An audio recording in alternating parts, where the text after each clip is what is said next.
बजरंगबली के सैकड़ों हजारों लाखों मंदिर मौजूद होंगे हमारे एशिया में, लेकिन क्या आप लोग ये जानते हैं सेंट्रल अमेरिका में बजरंगबली का एक ऐसा ऐतिहासिक मंदिर मौजूद है। सिर्फ मंदिर ही नहीं, एक ऐसा ऐतिहासिक हैरान कर देने वाला रहस्यमय शहर मौजूद है जो कि शायद सीधे सीधे बजरंगबली से रिलेट करता है। जी हाँ दोस्तों, बहुत कम लोगों को इसकी जानकारी होगी। वीडियो के अंत तक बने रहिए। इस वीडियो के खत्म होते होते तक आप लोगों को एक ऐसी हैरान कर देने वाली जानकारी मिलेगी बजरंगबली से रिलेटेड। शायद वो यहीं रहते हैं, सबको समझ में आएगा। इस वीडियो के अंत तक बने रहिए। ब्लडी सत्य आज इस एपिसोड में मैं आप सभी लोगों को बताने वाला हूँ लॉस्ट सिटी ऑफ होंडुरस के बारे में। ये एक ऐसा शहर है, एक ऐसा गांव है कह लो, जो कि सन 1940 में एक खोज के दौरान अमेरिका के सेंट्रल अमेरिका के घने जंगलों के बीच से मिला था। किसे मिला था? थियोडर मॉड्रे नाम के एक एडवेंचरर थे। उनका काम ही ये था, जगह जगह घूमते रहते थे, चीजों को खोजते रहते थे। इसी एक खोज के दौरान उन्हें एक सिटी मिल गई भाई। ये सिटी बहुत ही ज्यादा रहस्यमय थी, इतनी ज्यादा रहस्यमय कि जैसे ये सिटी के अंदर एंटर किए तो क्या पाए? सोना ही सोना, ढेर सारा सोना।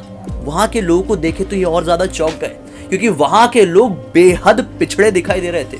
उनके पैरों तले जमीन निकल गई कि इतने पिछड़े लोगों के पास इतनी अपार संपत्ति, इतना अपार धन, इतना अपार सोना कैसे आया। लेकिन देखकर काफी ज्यादा हैरान हो गया वो एडवेंचरर। जैसे ये बात पूरे अमेरिका में फैली तो यूनिवर्सिटी ऑफ ह्यूस्टन ने एक संस्था के साथ मिलकर इसके ऊपर रिसर्च शुरू कर दी। अब हैरान होने वाली क्या बात थी, ये जो बंदा था मॉड्रे, इसने क्या क्या वहां पे देखा था? क्या सिर्फ सोना? नहीं, सोने के साथ साथ इसे एक बहुत बड़ी आइडल दिखाई दी। ध्यान से देखिए, ऐसी थी वो आइडल, यही थी एक्चुअली। इसे देखकर साफ साफ समझ में आ रहा है कि बैठने का पोस्चर, हाथ में गदा, जो शरीर की बनावट है, चेहरे की बनावट है, वो सेम टू सेम बजरंगबली से मिलती जुलती है। आगे आगे देखिए और कितना ज्यादा हैरान होते हैं आप। यूनिवर्सिटी ऑफ ह्यूस्टन ने जो संस्था के साथ मिलकर रिसर्च शुरू की थी, इस रिसर्च में बहुत ही ज्यादा अजीब, हैरान कर देने वाली चीजें सामने आई। रिसर्च में यह समझ में आया कि यहाँ पर केवल वानर्स के बारे में ही नहीं, बल्कि बहुत सारी और भी मूर्तियां मौजूद है, जिसमें ढेर सारे वानरों की मूर्ति तो है ही, साथ ही साथ मायन सभ्यता से जुड़ी हुई मूर्तियां भी मौजूद है। बड़े बड़े मगरमच्छ, बड़े बड़े नाग, और साथ ही साथ कुछ ऐसी मूर्तियां भी मौजूद है जो काफी ज्यादा क्रीपी थी। स्कल्स, भूत प्रेत जैसे दिखने वाली, डरावनी, डायमेनिक, और साथ ही साथ और कुछ मूर्तियां तो और ज्यादा हैरान कर देने वाली थी, जिसमें साफ साफ दिखाई दे रहा था कि वानर्स ने अपने मुंह में नागों को फंसाए रखे, उनकी मृत्यु हो चुकी है नागों की। दरअसल हम इतिहास में जाके, पुराणों के इतिहास में जाके समझे तो इतिहास में एक बार वानरों का नागों से युद्ध हुआ था। शायद ये यहाँ की मूर्तियां यही कुछ दर्शाना चाह रही थी। सेंट्रल अमेरिका में हमारा इतिहास कैसे पहुंच गया, इसे समझने के लिए और डीप में चलते हैं और ये समझने की कोशिश करते हैं कि क्या अमेरिका ही हमारा पाताल लोक है। दरअसल पृथ्वी को आप ध्यान से देखेंगे, ग्लोब को ध्यान से देखेंगे और समझेंगे ना, तो इंडिया का एंटीपोड आपको पता चलेगा कि सेंट्रल अमेरिका ही है। अब एंटीपोड क्या होता है मैं बताता हूं। एंटीपोड मतलब आप भारत के किसी भी हिस्से में रहकर अगर गड्ढा खोदेंगे, बहुत बड़ा गड्ढा खोदेंगे, और उस गड्ढे के अंदर जाएंगे और उस गड्ढे के दूसरे छोर से बाहर निकलने की कोशिश करेंगे, तो आप कहां बाहर निकलेंगे? सेंट्रल अमेरिका में ही बाहर निकलेंगे। तो क्या सेंट्रल अमेरिका ही हमारा पाताल लोक है? कोई भी टिप्पणी करने से पहले आगे और समझने की कोशिश कीजिए। हमने रामायण में बहुत अच्छे से सुना है कि बजरंगबली माता सीता की तलाश के टाइम पर पाताल लोक गए थे जब युद्ध हो रहा था। दरअसल पाताल लोक में अहिरावण मौजूद था। अहिरावण था पाताल लोक का एकमात्र राजा, जिसका द्वारपाल कौन हुआ करता था? मकरध्वज। अब मकरध्वज कौन थे? मकरध्वज ही बजरंगबली के एकमात्र पुत्र थे, जो कि उनके पसीने से पैदा हुए थे, जो कि हूबहू बजरंगबली की तरह ही दिखाई देते थे और उनकी जैसी ही शक्तियां थी। जब बजरंगबली ने युद्ध करने के लिए अहिरावण को पुकारा तो मकरध्वज सबसे सामने आए, और जब मकरध्वज से बजरंगबली का युद्ध हुआ तो युद्ध के टाइम पे सब समझ गए बजरंगबली की क्या हुआ है, तू ही मेरा पुत्र, क्योंकि बजरंगबली बहुत ज्यादा इंटेलिजेंट थे। फिर उसके बाद अहिरावण का वध हुआ बजरंगबली के हाथों, और बजरंगबली ने मकरध्वज को पाताल लोक का राजा बना दिया। तो कहीं हम इन दोनों बातों को कनेक्ट करने की सोचे तो कहीं ऐसा ही तो नहीं कि मकरध्वज को ही सेंट्रल अमेरिका के उस जंगल में पूजा जाता था? लॉस्ट सिटी ऑफ होंडुरस किसी और की नहीं बल्कि मकरध्वज की ही थी।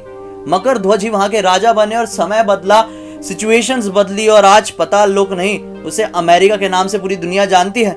इतना ही नहीं, मैं आप लोगों को बता दूं कि रामायण में जब माता सीता की तलाश हो रही थी तो सुग्रीव जी ने अपनी सेना को माता सीता की तलाश के लिए एक टाइम पे पाताल लोक की तरफ भेजा था। तो क्या पॉसिबिलिटी है कि यहां पर कोई और नहीं बल्कि वही वानर सेना और वही सुग्रीव जी की पूजा की जाती है? या फिर पहली बात को ही समझने की कोशिश की जाए तो जिस प्रकार से बजरंगबली ने अहिरावण का वध करके पाताल लोक में विजय हासिल की थी, तो उनके ही रिस्पेक्ट के चलते बजरंगबली की ही पूजा तो वहां पर नहीं होने लगी थी।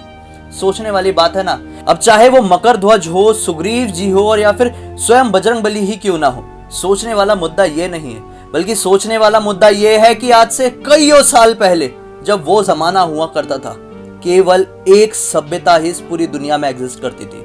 जगहों के नाम बेशक अलग थे, समय चक्र घूमा, दुनिया आगे बढ़ी और जगहों के नाम भी पूरी तरह से बदल गए। एक सभ्यता अनेकों सभ्यता में बदल गई और दुनिया इसी प्रकार से आगे बढ़ गई। अब वो क्या लगता है दोस्तों, अपनी राय कमेंट सेक्शन में जरूर बताइए। दोस्तों मैं एक और चीज आप लोगों को बताने वाला हूं, ये टॉपिक से थोड़ी सी हल्की सी अलग सी है।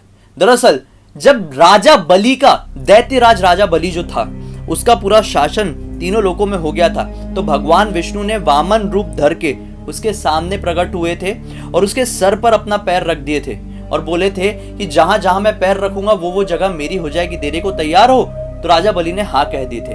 अब भगवान वामन ने उसके सर पर अपना पैर रख दिए थे, तो मतलब राजा बलि को भी हर एक चीज भगवान वामन की माननी पड़ती। तो भगवान वामन ने यह कहा कि तुम पृथ्वी लोक छोड़ के पाताल लोक में चले जाओ। भगवान वामन ने राजा बलि को यह कहा था कि तुम अपने साथ पाताल लोक माया नाम के एक आर्किटेक्ट को लेके जाओ और वहीं पर माया तुम्हारी पूरी दुनिया बसाएगा, सब कुछ बना के देगा, तुम वहीं पर अपना राज करना। दोस्तों काफी समय बीता और अमेरिका में मायन सभ्यता को लोग बहुत अच्छी तरह से जानने लगे। तो क्या यह पॉसिबिलिटी है, यहां से भी एक कनेक्शन मिला? राजा बलि पाताल लोक आए, माया को साथ में लेकर, अमेरिका इंडिया के एंटीपोड मतलब पाताल लोक ही हुआ और वहां पर भी मायन सभ्यता बहुत अच्छी तरह से विकसित हुई थी। समझ रहे हैं क्या कहना चाह रहा हूं? बहुत सारे लोग समझ ही गए होंगे, उम्मीद करता हूं। अगर इस वीडियो को अब तक देखा है, वीडियो पसंद आया है तो लाइक जरूर कर दीजिए, चैनल को सब्सक्राइब करके बेल आइकन दबा के ऑल के ऑप्शन में क्लिक करना, क्योंकि इसी तरह के हैरान कर देने वाले अनोखे वीडियो मैं आप लोगों के सामने रेगुलरली लेके आते रहता हूं। इनका लिंक इस वीडियो के डिस्क्रिप्शन बॉक्स में क्लिक करके डायरेक्टली वहां पर पहुंच जाना। चलिए दोस्तों, कल फिर से मिलते हैं, तब तक के लिए बहुत बहुत धन्यवाद। आपका दिन शुभ हो।